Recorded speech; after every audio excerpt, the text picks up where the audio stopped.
Ligne droite, vue de haut.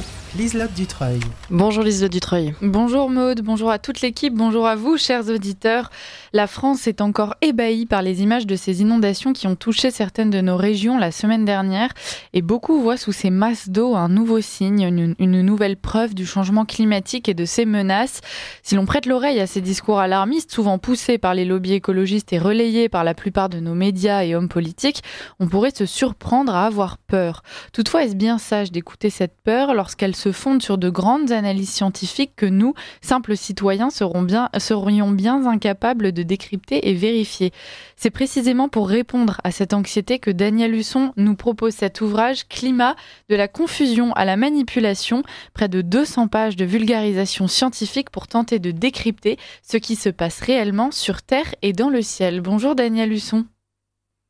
Bonjour, Radio Courtoisie. Merci d'être avec nous ce matin. Alors, je vous présente rapidement pour nos auditeurs. Vous êtes physicien, enseignant, formateur à l'agrégation de physique depuis 1992 et vous enseignez la thermodynamique et la relativité à l'Université de Strasbourg. Vous êtes également l'auteur de plus de 70 publications scientifiques dans des revues à comité de lecture. Alors, de quoi décrypter justement pour nous toute cette anxiété autour du réchauffement climatique. Et on va commencer par là. Pourquoi est-ce que vous avez voulu vous attaquer à ce sujet avec ce livre? Pourquoi avoir choisi de décrypter toutes ces prédictions? Eh bien oui, l'actualité nous rattrape. J'ai commencé ce livre il y a deux ans maintenant, et c'est poussé par mes étudiants qui ont organisé des tables rondes autour du climat. Est-ce qu'il faut défiler pour Greta Thunberg, etc. Qu'est-ce qu'on peut faire? Et j'ai vu sur leur visage et dans leurs propos ce qu'on appelle l'éco-anxiété. C'est vraiment quelque chose qui existe et qui fait que cette jeunesse-là, on va dire, elle est dans un état dépressif profond par rapport au futur qui s'annonce. Et en écoutant un peu ce qu'ils relayaient comme information, je me suis rendu compte que d'une part, ils n'avaient pas bien compris certaines choses, et que d'autre part, ils avaient très bien compris certains discours qui en fait étaient scientifiquement pas bien avérés. Et j'ai décidé de me pencher un petit peu plus sur la question en faisant moi-même quelques calculs et quelques simulations simples, et on arrive assez vite à des résultats. Alors justement, vous allez nous parler de ces résultats et je vais rebondir sur cette éco-anxiété. Selon vous, est-ce qu'elle a lieu d'être finalement? Est-ce qu'on doit s'inquiéter justement du réchauffement climatique? Est-ce que d'ici 10 ans, la Terre aura disparu sous le flot des océans dont le niveau sera monté drastiquement? Alors au niveau de la montée de l'eau, ça certainement pas. Il y a d'autres grandes catastrophes dans l'histoire, hein. Je rappelle qu'il y a beaucoup de choses, il y a des rapports avec les vieux mythes de l'humanité. Sur les déluges et les plaies d'Égypte. En Chine, par exemple, ils n'en sont pas du tout là, hein. Ils ont une vision beaucoup plus harmonieuse de la vie en général. En tout cas, ce qui nous attend pour nous, je dirais que il faudrait faire un effort beaucoup plus important sur la biodiversité. Il y a en ce moment une COP dédiée à la biodiversité qui commence à Cali, je crois, en Colombie. Et on peut voir que les interactions réciproques de la biodiversité et du climat sont assez puissantes. En général, on présente le climat comme ayant, lui, une influence déterminante sur la végétation et les animaux, mais c'est aussi le contraire. À force de déforester par-ci et de détruire les mangroves, les zones humides, c'est finalement nous qui accélérons le grand cycle de l'eau. Et c'est le grand cycle de l'eau qu'on voit se dérégler sous nos yeux, à cause en particulier de l'agriculture très intensive que nous avons mise en place depuis la fin de la guerre. Et je recommande chaudement la lecture de Charlène Descolonges, qui est une hydrologue du CNRS, qui montre très clairement que c'est cette accélération de la circulation de l'eau douce entre les glaciers, les nuages, la mer et les rivières, et les forêts qui sont de moins en moins propices à retenir l'eau. C'est ce cycle de l'eau qui crée les déséquilibres qu'on voit en ce moment. Plus d'eau ici et moins d'eau là-bas.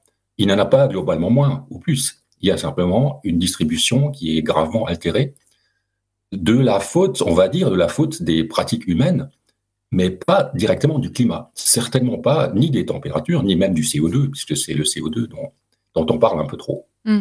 Alors justement, dans votre livre, l'un des aspects que vous soulevez et que vous remettez sur la table, c'est cet équilibre. Finalement, l'univers, c'est une machine extrêmement bien huilée. Tout devrait tourner parfaitement et donc il suffirait de prêter plus attention à cet équilibre, de tenter de le rétablir ou au moins d'arrêter de l'accentuer pour pouvoir justement rétablir l'ordre des choses et, euh, et donc en finir avec toutes ces prévisions assez sombres pour l'avenir de notre planète, Daniel Husson. Oui, alors je reviens juste rapidement à la montée des eaux dont vous avez parlé tout à l'heure. La montée des eaux, je le rappelle, elle a déjà eu lieu. Elle a eu lieu ces derniers 20 000 ans, lorsque la glaciation lentement a reculé. Et effectivement, le niveau de la mer a monté de quelques 100 mètres, déjà 100 mètres. Mm. Et ça, c'est parce qu'il y avait une énorme réserve de glace. Il y avait un bouclier glaciaire sur tout l'hémisphère nord qui a fini dans la mer. Et la preuve de ça, c'est par exemple la grotte Cosquer qu'on peut visiter à Marseille. Enfin, on ne peut plus visiter la grotte elle-même parce qu'elle est à 30 mètres sous l'eau, mais on peut visiter un facsimilé. C'est tout à fait instructif de se rendre compte de la longueur du temps géologique. Mm. Et effectivement, la mer monte, si on veut, aujourd'hui, mais là, on est dans les centimètres par siècle. C'est bien ça qu'il faut voir, des centimètres par siècle. On va écouter un sonore. C'est une archive de l'INA qui date de 1971 et qui parle justement de cette considération dans la durée, sur le temps long, essayer de prendre du recul. On va écouter ça et ensuite, Daniel Husson, je vous ferai réagir parce que la science a évolué entre-temps. Donc on imagine qu'on a aussi du recul sur ces propos qui ont été tenus il y a maintenant 50 ans. Et donc on en parle dans un instant. Le temps n'est plus ce qu'il était. Le printemps n'existe quasiment plus et les étés sont plutôt humides. Alors, notre planète se refroidit-elle? Ou bien est-on en présence d'un phénomène normal? La réponse à cette question, les scientifiques l'ont trouvée dans les glaces des pôles, où est consigné le passé climatologique de notre planète. En somme, ce sont de véritables archives. Alors, si vous voulez, il y a 100 000 ans, nous sommes ici, et il fait une température qui est sensiblement la même que celle que l'on rencontre aujourd'hui sur le globe. Et puis, il y a à peu près 60 000 ans, le climat s'est subitement dégradé. Il a fait froid, il a même fait très froid aux alentours de moins 15 000 ans. Et puis, subitement, le climat s'est réchauffé très vite, et à peu près il y a 11 000 ans, le niveau des océans, par suite de la fusion de la glace qu'a créé ce réchauffement climatique, le niveau des océans a monté d'environ 120 mètres. Et nous nous retrouvons, si vous voulez, dans l'époque actuelle, voici les derniers millénaires, on retrouve à peu près la température qu'il y avait il y a 100 000 ans. Et si vous voulez, là, c'est une étude beaucoup plus fine du climat qui a régné au Groenland depuis l'an 1200, c'est-à-dire au cours des 800 dernières années. Et on s'aperçoit que ce climat varie de façon périodique. Lorsque vous êtes ici, il fait chaud. Lorsque vous êtes ici, il fait froid.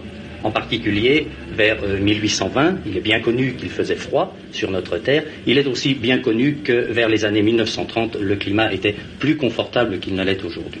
Et puis, vous voyez, nous sommes vers 1970. Apparemment, donc, la température a diminué.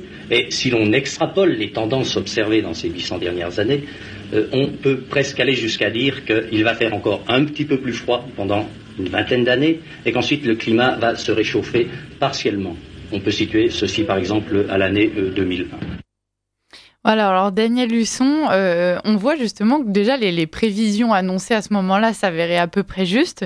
Est-ce qu'on est donc dans ce système de climat qui varie de façon périodique selon les mots de ce scientifique? Est-ce que finalement, aujourd'hui, ce qui se passe, ce réchauffement climatique, ça ne fait pas partie aussi d'une phase, d'un cycle qui se répète inlassablement?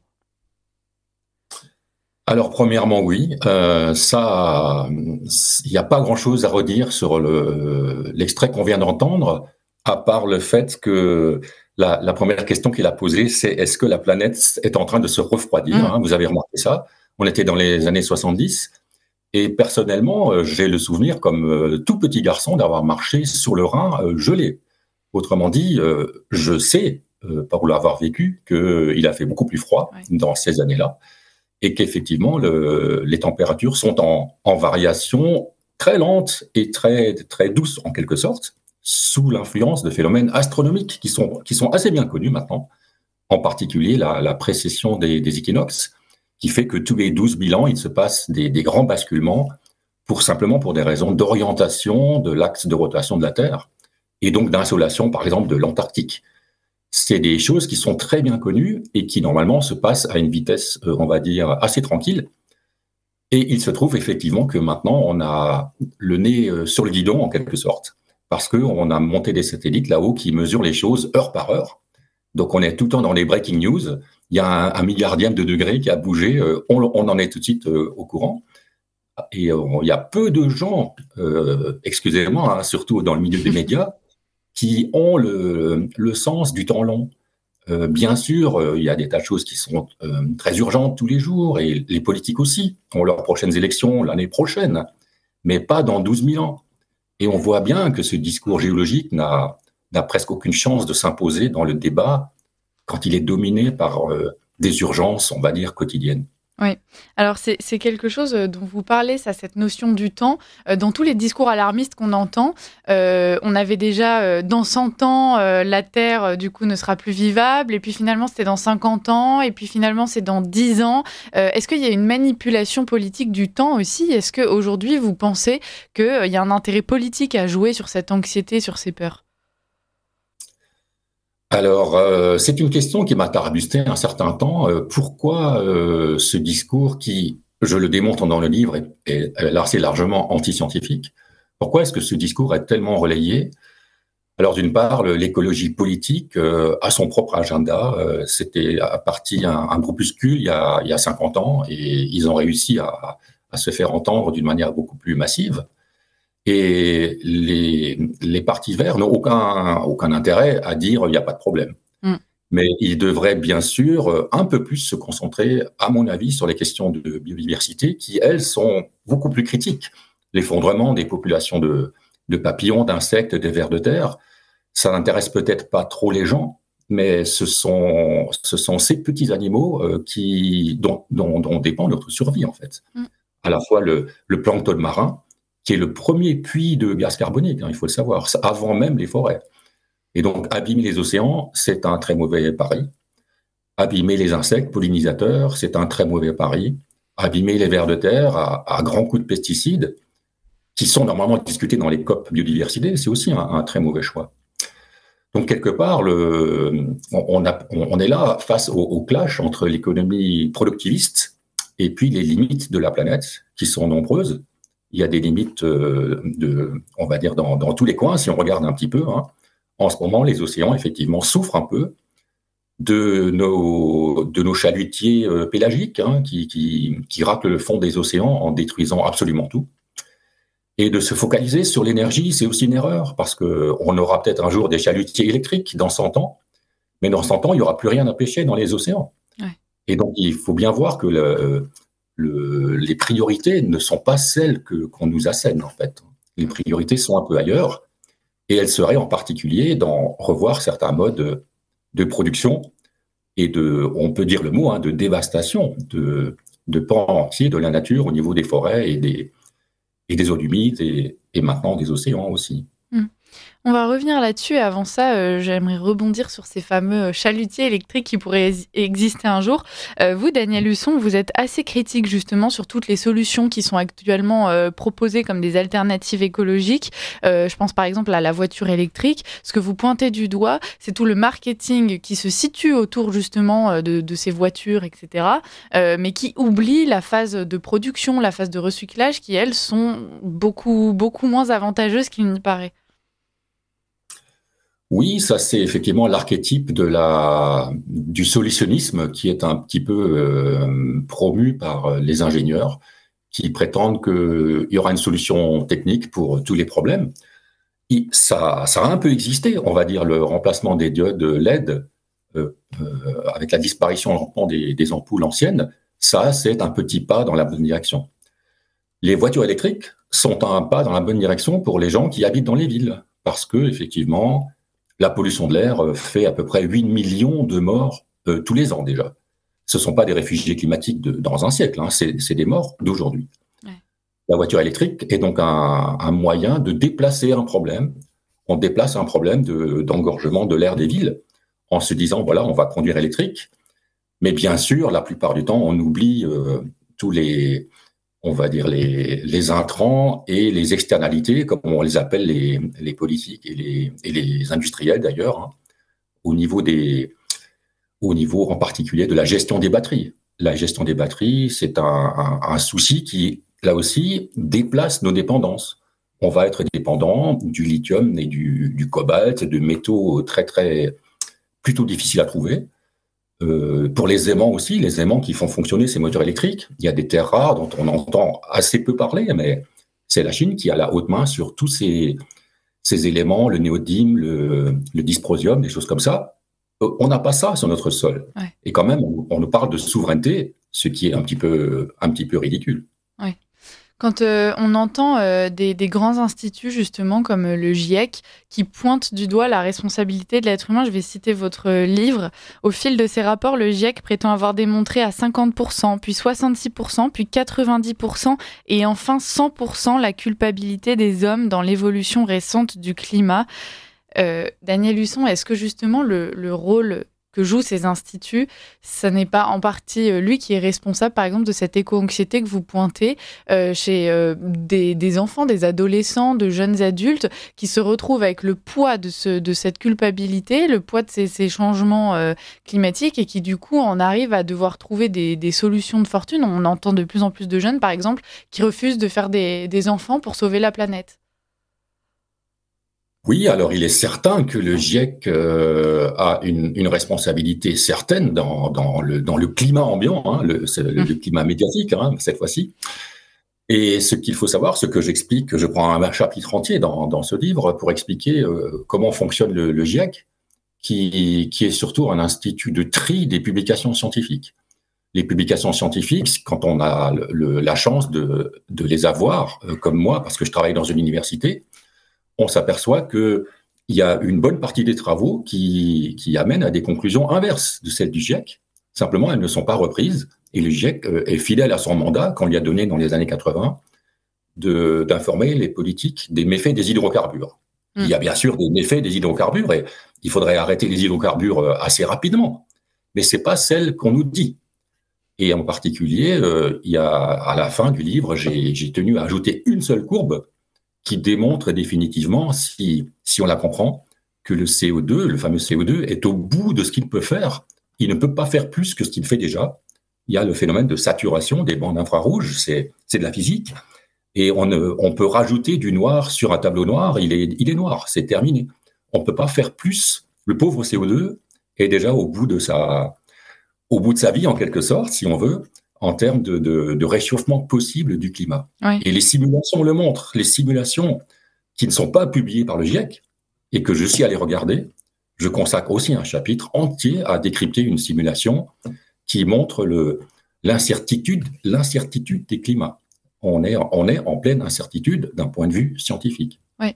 Il y a des expériences qui prouvent justement cet impact du CO2. Et donc, vous en parlez dans votre livre. J'aimerais bien que vous parliez donc c'est au chapitre qui s'appelle « Le point de vue canonique, échec et maths ». Et donc, on a 15 ou 20 équipes justement qui font des tests de comparaison en injectant du CO2, qui comparent les résultats. Est-ce que vous pourriez nous parler de cette expérience, Daniel Husson ?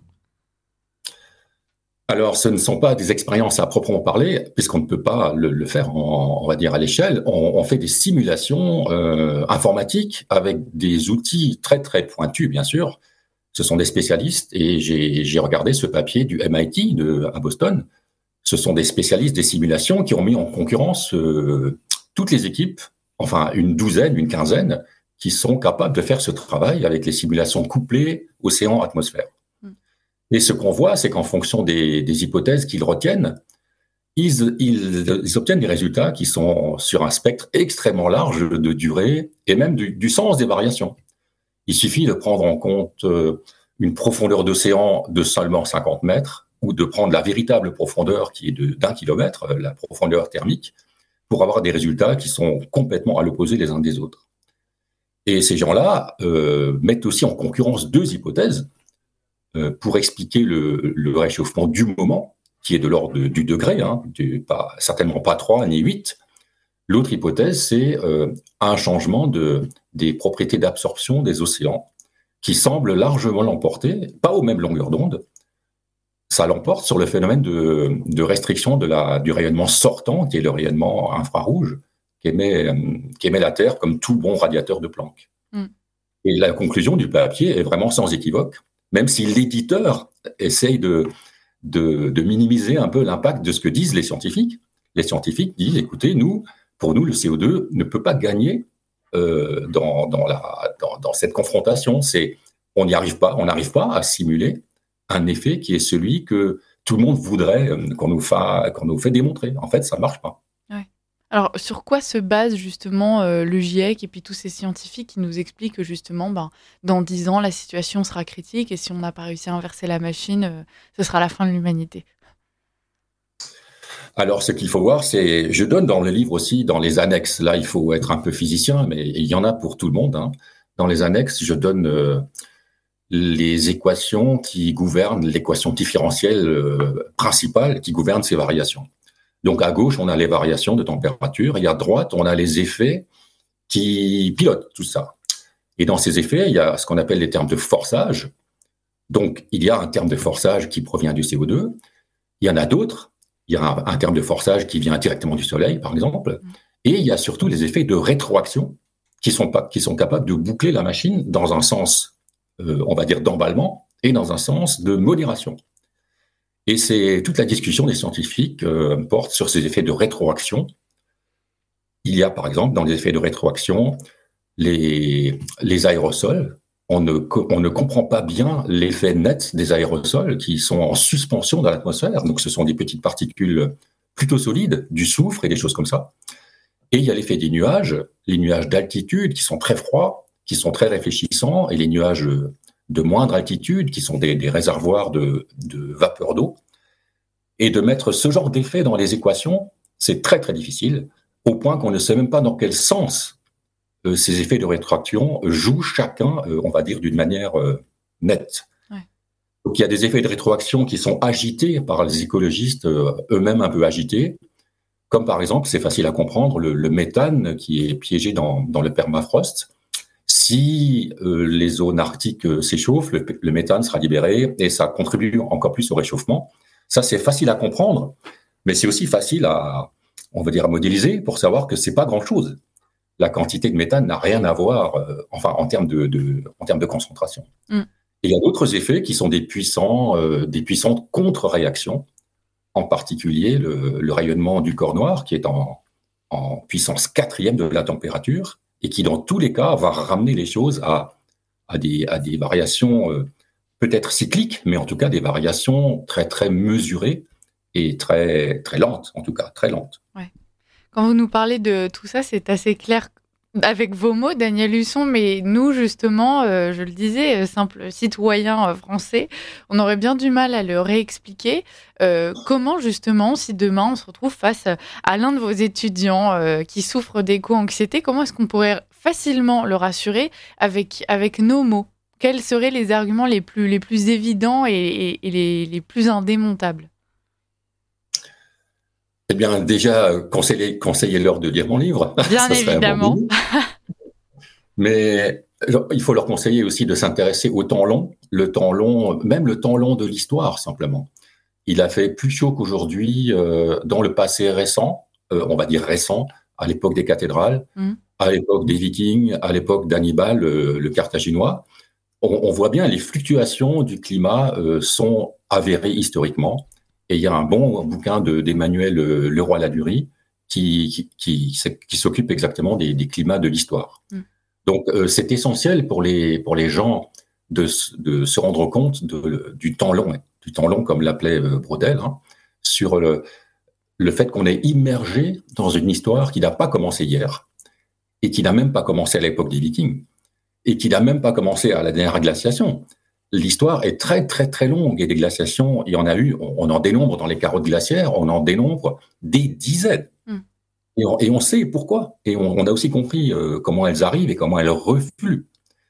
Et donc, on peut s'exciter un peu, on va dire, on devrait se préoccuper effectivement de certains phénomènes, on va dire, qu'on peut observer aujourd'hui. Par exemple, la ruée sur les ressources rares dont on a parlé tout à l'heure, le fait que M. Google, M. Amazon installent leurs data centers dans les régions nordiques maintenant, c'est un assez mauvais signal sur la manière dont on ferme les yeux devant certaines choses un petit peu évidentes. Et je pense que la solution à long terme, c'est de faire prendre un virage, on va dire, assumé à nos économies qui sont basées sur la productivité, voire la prédation pure et simple. Le retour justement à une économie de proximité, à un mode de production justement plus local, c'est l'une des solutions selon vous ? Absolument. Il y a une autre manière de faire de l'agriculture. L'agriculture des grands pays comme les États-Unis ou l'Europe, c'est de faire de l'intensif. On va dire quoi qu'il en coûte à la nature, de faire reculer les zones sauvages, d'utiliser des tonnages de pesticides qui finiront par faire s'épuiser les terres. Hein. C'est ce qu'on voit déjà. On fait mourir les vers de terre, même à grande profondeur. Et on voit bien que c'est un pari qui est un petit peu stupide. Il faut lentement revenir dans de plus en plus de régions à une agriculture un peu moins industrielle et ne pas exiger des agriculteurs qu'ils participent aux échanges de la balance commerciale. Il n'y a pas de raison de détruire la terre simplement pour dégager des excédents. Il y a quelque chose d'un peu stupide aussi là-dedans. Les tracteurs ont besoin d'essence et de kérosène, de diesel. Et donc, on va acheter du pétrole qu'on n'a pas, on fait tourner des tracteurs et en échange, on a des excédents commerciaux agricoles. Donc, on voit bien que cette machine est un peu infernale. Il y a d'autres manières de faire pousser des céréales ou des légumes. Et déjà, il faut également peut-être aussi arrêter de n'en faire pousser que 5 ou 6 variétés sur toute la Terre. C'est aussi un autre calcul un peu stupide. Donc, il y a une autre manière de faire de l'agriculture et il y a une autre manière de faire de l'agroforesterie, par exemple, de prendre un peu soin des forêts d'une autre manière que de les voir simplement comme des réservoirs de bois et de ressources, on va dire l'huile de palme. Hein, c'est pas la peine de tourner autour du pot. On sait qui est-ce qui a besoin d'huile de palme. Et donc voilà, il y a un parti pris productiviste qu'il faut lentement, on va dire, déconstruire, analyser. Et c'est plutôt là-dessus, plutôt que sur le climat. Le climat, ce sont des dixièmes de degrés. Il faut arrêter de mettre le focus sur des, on va dire, des points de détail. Ce sont effectivement des points de détail.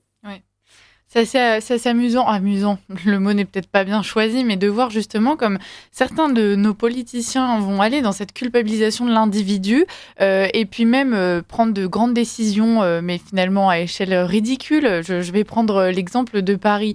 On va faire la promotion des SUV donc électriques au centre de Paris. Tous ceux qui roulent à l'essence bientôt ne pourront même plus franchir le périphérique. Ce fameux périphérique qu'on a passé désormais à 50 km/h. Enfin, on a tout un tas de petites mesures comme ça qui viennent réellement alourdir le quotidien des gens. Et ces mêmes politiciens s'engagent généralement dans un cycle d'hypermondialisation parfaitement infernal. Aujourd'hui, Daniel Husson, justement, vers quelle politique est-ce qu'on peut se tourner, en qui est-ce qu'on peut avoir confiance? Parce que vous avez ce discours-là qui paraît justement assez rationnel, qui vient s'opposer à la peur ou bien juste aux intérêts très lucratifs.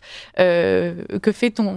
Pour l'instant, vous n'êtes pas à la tête du ministère de l'écologie, donc comment fait-on aujourd'hui? Alors hélas, ce qu'on peut voir, c'est qu'historiquement, les partis de droite et de gauche ont donné dans le productivisme. On sait bien que la Russie sous Staline faisait beaucoup plus de dégâts industriellement que l'Occident. Mais ce qui est vraiment très difficile on va dire, à accepter, c'est qu'il y a un consensus mondial sur le fait que le PIB, par exemple, est l'indice qui va mesurer notre bonheur. Il y a un seul pays au monde, le Bhoutan, qui a promu une autre façon de comptabiliser le bonheur humain. Eh bien, on devrait peut-être prendre exemple sur un pays comme ça, qui ne fait pas dépendre son bonheur du revenu par tête.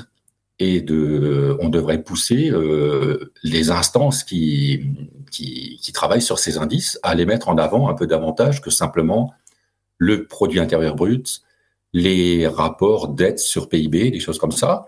Le discours qu'on entend vraiment à longueur de journée en ce moment, c'est le budget, le déficit et la dette.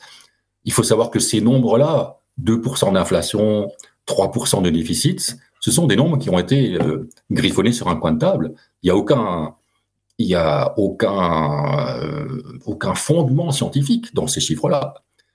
Et de même, on va dire avec les degrés dont on nous parle, 1,5 et 4,5, j'explique aussi dans le livre d'où ça vient, et ça n'a rien de scientifique, ces chiffres-là. Ce sont des chiffres qui sont balancés, que reprennent bien sûr les médias, parce que c'est pas vraiment leur travail de creuser à ce point. Ah oui.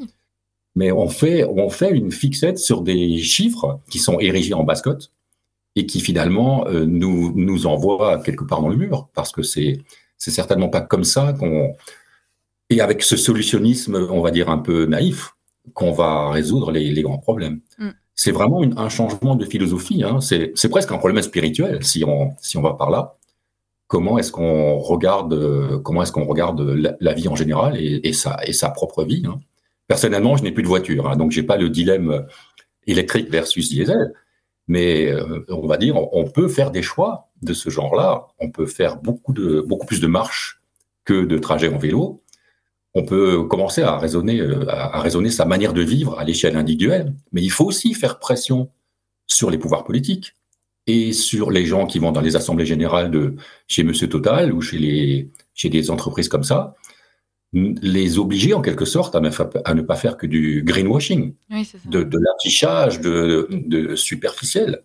Vraiment mettre la pression dans les AG pour que le virage vers le renouvelable soit quelque chose de sérieux et pas seulement et c'est pas un argument marketing. Ouais.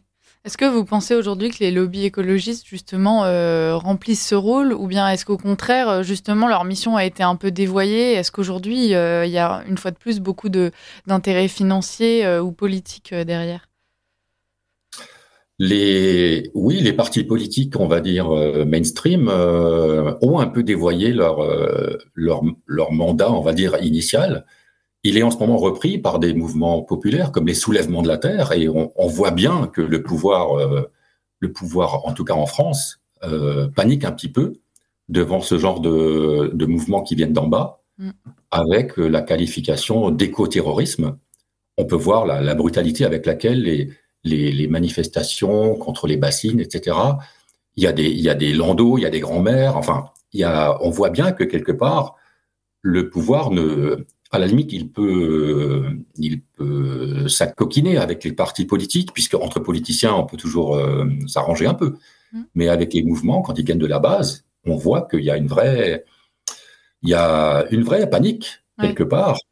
Si les gens prenaient conscience, on va dire massivement, de la manière dont on les mène par le bout du nez, avec des COP à répétition qui n'arrivent même pas à stopper les subventions aux hydrocarbures. On parle même pas encore de les arrêter.